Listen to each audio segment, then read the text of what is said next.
Rauf Clustal साहब भी हमारे साथ हैं। क्लास्टर साहब, आपसे जानना चाहती हूँ, साबिक डीजी आईएसआई के हवाले से इतनी बड़ी कार्रवाई अगर हो सकती है तो फिर इसमें कोई दो राय बाकी नहीं रह गई है कि अगर मुल्की साख को, मुल्की इदारों को किसी भी किस्म की कोई डैमेज करने की कोशिश की जाएगी, कोई भी अनासिर हो उनके हवाले से कार्रवाई फिर यकीनन ये बनती है और इस की जाएगी। बहुत बड़ी ये डेवलपमेंट है। कुछ अर्सा पहले तक कुछ लोगों से जब बात होती थी इस मामले में, कुछ सियासी या रिटायर्ड ये जो अस्करी हुकाम थे, तो वो ये समझते थे कि शायद इस तरह की रिवायत नहीं डाली जाएगी कि इतने बड़ा टॉप के ऑफिसर जो हैं, 3 स्टार जनरल जो हैं, तो फौज शायद उनको गिरफ्तार नहीं करेगी और अगर उसने किया तो उसके लिए फ्यूचर में मसाइल पैदा हो सकते। तो इस तरह का उनका ख्याल था आर्मी में बड़ी हद तक कि शायद जनरल फैज हमीद साहब को नहीं पकड़ा जाएगा, उनकी इंक्वायरी नहीं होगी, कोर्ट मार्शल नहीं होगा। लेकिन मेरा ख्याल है बहुत बड़ा डाउट और स्ट्रांग मैसेज दिया गया है। और अभी कोई रिसेंट हिस्ट्री में साबिक DGI से मुझे तो कोई नजर नहीं आ रहा जिसको गिरफ्तार किया गया हो। इससे पहले हमने असद दवानी साहब से किताब लिखी थी जो उन्होंने राज चीफ के साथ मिलकर, उस पर उनका court martial type inquiry type हुई थी, लेकिन गिरफ्तार उनको भी नहीं किया गया था। सो ये पहले मेरा ख्याल है DGI सही है पिछले अगर 40-50 सालों में, अगर मैं गलत नहीं कह रहा, जब से ISI बनी है भुट्टो साहब के दौर में, जब इसको पॉलिटिकल रोल दिया गया था 74-75 में, मेरा ख्याल इज द फर्स्ट DG, अगर मैं गलत नहीं कह रहा, तो ये पहले DG हैं जिनको गिरफ्तार किया गया और इतने बड़े संकीर्ण इल्जाम लगाए गए हैं। एक तो चलो हाउसिंग सोसाइटी का एक अपनी जगह पे है जो कब्जा करने की उस वक्त कोशिश की गई थी, उसको मालिक को उठाया गया था कमर मुईज वगैरह को। उससे बढ़कर जो जैसे नसरुल्लाह मलिक साहब कह रहे थे, जो दूसरा एलिमेंट है वो ज्यादा खतरनाक है, क्योंकि उसके बारे में तो सबको पता था कि चलें कमर मुईज में वो सुप्रीम कोर्ट में गए थे, टॉप सिटी के मालिक हैं, उन्होंने वहाँ पे अपनी कंप्लेंट दर्ज की थी, सुप्रीम कोर्ट ने वजारत दिफा को कहा, वो सारी बातें जानते थे। लेकिन बाकी बातें जो थी वो अब तक हेयर से थी, वो मतलब आपने कहा मैंने कहा सुनी सुनाई बातें थी कि शायद अपने रिटायरमेंट के बाद जनरल फैज जो है वो एक्टिव हैं, अभी भी वो किसी न किसी पॉलिटिकल पार्टी को वो शायद एडवाइस करते हैं, कुछ तो पावर ब्रोकर में शामिल हैं, कोई पावर प्ले खेल रहे हैं। तो इस तरह की बातें हम इस्लामाबाद में या लाहौर में बैठ के सुनते थे। अब उसकी तरफ से फौज की तरफ से खुद इसकी कंफर्मेशन करना कि पोस्ट रिटायरमेंट को सीरियस किस्म के वैलेशन में वो शामिल थे, अगरचे उसकी डिटेल नहीं दी गई कि वो क्या थी और कहाँ गया कि एस्टेब्लिश हुई है चीजें, तो मेरा ख्याल है वो उनके लिए ज्यादा खतरनाक चीज है उनके जनरल फैज साहब के लिए if compare with the housing society वाली बात जो है। तो इंटरनल फौज के अंदर, क्योंकि फौज का ये एक 9 मई के हवाले से एक पॉइंट ऑफ व्यू है जिसको क्लियर कह चुके हैं और हुकूमत भी कई दफा कह चुके हैं, इरफान सदीकी साहब जो है कालम भी लिख चुके हैं इस पे कि 9 मई जो था वो शायद फौज के अंदर बगावत कराने की कोशिश की गई थी, कुछ सर्टेन एलिमेंट थे आर्मी के अंदर थे, आर्मी के बहर थे, और उनका ख्याल था कि 9 मई होगा, सड़कों पे वहाँ पे हंगामे होंगे, अगर जलाओ घड़ाओ होगा तो आर्मी के अंदर से भी कुछ लोग जो है ऑफिसर्स वगैरह या अदरवाइज रैंक्स में से, तो वो भी खड़े हो जाएंगे और वो भी शायद बगावत करेंगे और इस तरह तख्ता उलट दिया जाएगा। तो इस तरह की बातें जो है आपने खुद भी पढ़ी होगी, हुकूमत भी कहती रही है, उनके वजीर भी कहते रहे हैं, उसके बाद ये मिलिट्री हल्के भी ये बात कहते थे, जब उनसे पूछा जाता था इनसे ISPR वगैरह से, तो वो भी यही बात कहते थे जनाब कि इस तरह के इन्होंने फौज पे हमले करके स्टेशन पे तो कुछ ना कुछ कहीं ना कहीं पे बगावत की जो बातें होती थी। इस प्रेस रिलीज से लगता है कि आर्मी जो है उसने वो लिंक्स एस्टेब्लिश किए हैं और उसमें जनरल फैज जो है उनको फ्रेम किया गया है कि शायद ये उस जनरल फैज ही थे जो किसी पॉलिटिकल पार्टी के साथ मिलके फौज के अंदर जो उनके अपने लॉयलिस्ट थे या उनके जो अपने, क्योंकि ऑफिसर जब आप टॉप पोजीशन पे सर्व करते हैं तो बहुत सारे उसमें ऑफिसर जो होते हैं जूनियर रैंक्स पे, तो आप किसी को फायदा देते हैं, किसी को प्रमोशन में, किसी को पोस्टिंग में या अदरवाइज एज ए कोलीग के तौर पर या बॉस के तौर पर। तो शायद लगता ही है कि जनरल फैज जो है वो अपनी रेड लाइन उन्होंने क्रॉस की है with in the army. Mostly general जब रिटायर हो जाते हैं तो वो मिलिट्री अफेयर्स में वो उस तरह एक्टिव नहीं होते और स्पेशली फौज के अंदर जो भी मतलब काम हो रहा होता है,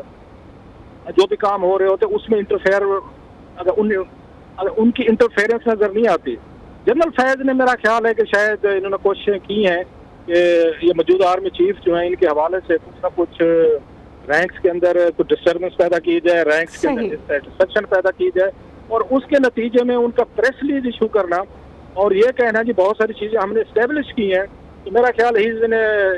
रियल मैस, बिग मैस के मिलिट्री कोड का मतलब ये है कि आपको फिर कोई ना कोई सजा आपको अगर मिलेगी। आपको याद होगा पहले भी लेफ्टिनेंट जनरल जो थे जनरल जवेद इकबाल थे जिनको जनरल बाजवा के दौर में सजा दी गई थी, 14 साल उनको दी गई थी कि अमेरिकन सिपाही होने की वजह से, बाद में जिसको आके इन मौजूदा आर्मी चीफ ने आके अंडू किया था। तो ये लगता ही है कि ये भी उसी ही मेरा ख्याल है इसमें आ गए हैं, उसी लाइन में लग गए हैं और इनके लिए शायद इस सजा से बचना या कोर्ट से बचना ये मुश्किल होगा। और ये बहुत बड़ा लाउड मैसेज भी है बहुत सारे लोगों के लिए जिनका कहा जा रहा है कि मिलिट्री ट्रायल होंगे। अगर हम अपने साबिक DJISI को हम ट्रायल कर सकते हैं, उनको सजाएं दी जा सकती हैं, उनका कोर्ट मार्शल हो सकता है, तो बाकियों का भी हो सकता है। बिल्कुल। और यही सवाल जो है, ये नजम अली खान साहब भी हमारे साथ हैं, क्लास साहब उनको भी शामिल गुफ्तगू करते हैं। नजम अली खान साहब, ये अगर साबिक लेफ्टिनेंट जनरल को गिरफ्तार किया जा सकता है, कार्रवाई हो सकती है शुरू, तो फिर ये जो फितना और शरपसंद अनासिर है जो कि एक आड़ में छुपने की कोशिश कर रहे थे, उनको एक वाज़ेह मैसेज पहुंच चुका है।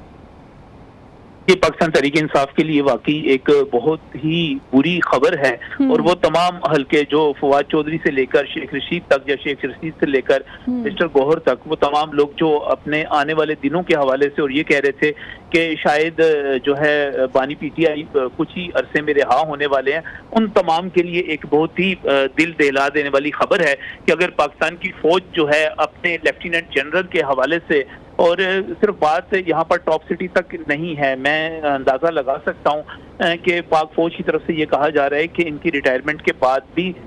इनकी बहुत सारी ऐसी बेज़ाब्तियाँ सामने आई कि इन्होंने जो डिसिप्लिन की खिलाफ वर्जी की और उन्होंने कोड ऑफ कंडक्ट की खिलाफ वर्जी की, इस किस्म की बातें भी सामने आ रही हैं। तो मैं ये समझता हूँ कि ये पाकिस्तान तहरीक इंसाफ के लिए इंतहाई खतरनाक खबर है, इंतहाई बुरी खबर है कि अगर एक ऐसे मामले में जिसमें सिर्फ एक इदारे के कुछ लोग इस्तेमाल हुए और कुछ गिरफ्तारियां की गई और कुछ लोगों को पकड़ा गया और फिर बाद में मामला साबित हुआ कि वो सारे का सारा टॉप सिटी का केस जो था वो मुल्की जो मामलात हैं या फौज की क्रेडिबिलिटी के हवाले से दुरुस्त नहीं था, तो आप खुद अंदाजा लगाइए कि इसके बाद 9 मई में मुलव्विस लोग जो हैं उनको किस तरह माफ किया जा सकता है। और डायरेक्टर जनरल ISPR जो है इससे पहले प्रेस कॉन्फ्रेंसिस में बार बार कह चुके हैं, जब भी उनसे ये सवाल होता है, और यकीनी तौर पे ये एक बर्निंग क्वेश्चन है, हर मरतबा होता है, क्योंकि हर मरतबा पाकिस्तान तहरीक इंसाफ की तरफ से एक सुलह की पेशकश की जाती है, मफाहमत की पेशकश की जाती है, मशरूत माफ़ी के पैगाम भेजे जाते हैं, अलीमा खान ये बातें करती हैं, उमर अयूब ये बातें करते हैं, इमरान खान खुद ये माफ़ी की पेशकश करते हैं और उसके बाद जवाब न मिलने पर वापस लेते हैं। तो ऐसी सूरत हाल में पाकिस्तान की ये जो पॉलिटिकल पार्टी है, इसके लिए मैं समझता हूँ कि वाकई लम्हा फिक्री है कि एक बड़े मसाइल उनके लिए पैदा हो सकते हैं। ये समझ रहे थे कि शायद इसमें कोई माफ़ी तलाफी का निकल आएगा, कोई मफाहमत के नाम पर कोई चक्कर चल जाएगा, लेकिन आज ये चीज़ साबित हो गई कि जो साबिक वज़ीर आज़म पर इल्ज़ामात हैं, और ख़ासतौर पे आप उसको तोशाखाना भी शामिल कर सकते हैं, उसमें 9 मई के केसेस की नहीं सिर्फ मैं बात कर रहा, उन तमाम में इनकी, या साइफर का केस है, उन तमाम में इनकी जान छूटनी, मैं अदालती फैसलों की जो इस वक्त तक हो चुके हैं उनकी भी बात नहीं कर रहा, मैं मजमूई तौर पर पाकिस्तान की तारीख के तनाज़ुर में एक जो सूरत हाल बनती हुई नजर आ रही है उसकी बात कर रहा हूँ। और बहुत सारे लोग ये कह रहे थे कि शायद पाकिस्तान तहरीक इंसाफ को रिलीफ मिलना शुरू हो गया है। मेरा ख्याल है कि ये एक बहुत ही खुला और वाज़ेह पैगाम है कि